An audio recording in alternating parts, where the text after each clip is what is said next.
आपण मानकर चर्म रोग होईची जेते डाक्तर देखौछन्ती आज्ञा भल होनी औषध खाई खाई बेदम हो गले डाक्तर मध्य फेरई देले भल हो जाउची पुणी होउची बहुत चिंतार आपण माने अछंती।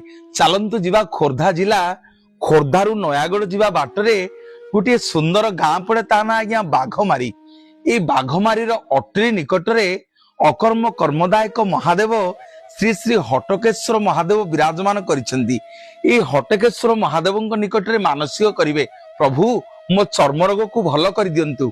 ए हटकेश्वर महादेव पाखरे गोटे कुंड अछि आज्ञा। ये ओडिशार गोटे बृहत उष्म प्रसवण जा ना समस्ते कहती कुआ कुंड। ए हटकेश्वर महादेव को दर्शन करी ए कुआ कुंड रे गाधेइबे।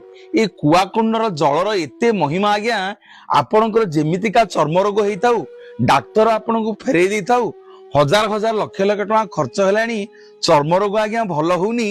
ए हटकेश्वर महादेव कृपारे जोठी विज्ञान हार मानि जाए सेठी आज्ञा भगवान भल कर दियंती। आपण माने केतेबेले गले खोर्धारू नयागढ़ जीवा बाटरे ए गाँ पड़े जाना आज्ञा बाघमारी। बाघमारी अट्री नाम रे परिचित श्री हटकेश्वर महादेव को प्रभु रामचंद्र एठी प्रतिष्ठा करथिले। गले कुआ कुंड रे स्नान कले आपण मानकर चर्म रोग आज्ञा निश्चित